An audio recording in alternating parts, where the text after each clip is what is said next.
টাঙ্গাইলের রসুলপুরে শুরু হয়েছে ৩ দিনের জামাই মেলা। মেলা ঘিরে আশপাশের অন্তত ৩০ গ্রামের জামাইয়েরা শ্বশুরবাড়ি বেড়াতে আসেন। মেলায় খাবার সহ রয়েছে খেলনা ও প্রসাধনীর দোকান। এ নিয়ে আরও বিস্তারিত জানাতে যুক্ত হচ্ছেন সহকর্মী কাউসার আহমেদ। কাউসার, আপনি তো জামাই মেলায় অবস্থান করছেন এই মুহূর্তে। এবারে জামাই মেলা কতটা জমলো এবং সেখানকার ক্রেতা দর্শনার্থীদের ভিড় কেমন দেখছেন?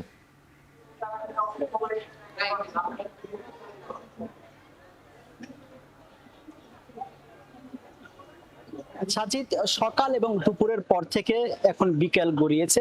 তো এখন কিন্তু মেলা অনেকটাই জমতে শুরু করেছে। সকাল থেকে টাঙ্গাইলে প্রখর রোদ ও ব্যবসা গরম ছিল, সেই গরমের কারণে সকাল ও দুপুরে মেলা নাও জমলেও এখন বেলা যত গড়াচ্ছে ততই মেলাটা ততই জমছে। আর এদিকে ব্যবসায়ী যারা রয়েছেন তারা বলছেন যে মাগরিবের পর যখন আরো আবহাওয়া ঠান্ডা থাকবে তখন মেলায় যারা দর্শনার্থী রয়েছেন তাদের উপচে পড়া ভিড় আরো লক্ষ্য করা যাবে। আর এছাড়াও এই এই মেলাকে কেন্দ্র করে আশেপাশের অন্তত ৩০ গ্রামের যাদের মেয়ের জামাই রয়েছে তারা কিন্তু এসেছেন শ্বশুর বাড়ি বেড়াতে। বলতে গেলে ঈদ বা অন্যান্য উৎসবেও এতটা না জমলেও এই মেলাকে কেন্দ্র করে যতটুকু জমজমাট হয় এই আশেপাশের গ্রামে। এই এলাকার একজন জানিয়েছেন যে অন্যান্য সময় বিশেষ করে ঈদের সময়ও এই গ্রামে ৬টি গরু জবাই করা হয় না, আজকে কিন্তু এই গ্রামে ৬টি গরু জবাই করা হয়েছে এই মেয়ের জামাইকে আপ্যায়ন করার জন্য। আর এই এলাকার কয়েকজন জানিয়েছেন যে এই মেলা প্রায় ১৫০ বছরের একটা ঐতিহ্য রয়েছে, সেই ঐতিহ্য ধরে রাখতে বৈশাখ মাসের ১১, ১২ এবং ১৩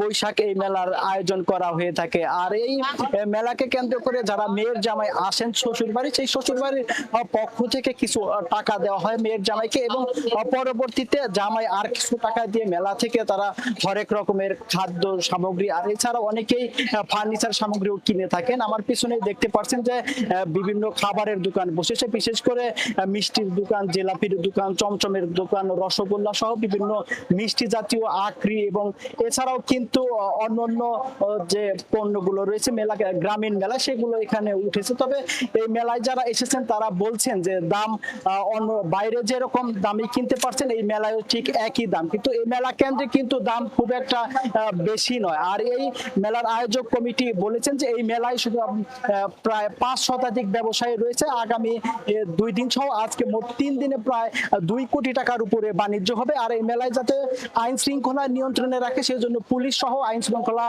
বাহিনী এখানে দায়িত্ব পালন করছেন। তো সাজিদ, এই ছিল আমার কাছে থেকে জামাই মেলার সবশেষ তথ্য। টাঙ্গাইলের জামাই মেলা থেকে সবশেষ তথ্য জানাচ্ছিলেন সহকর্মী কাউসার আহমেদ।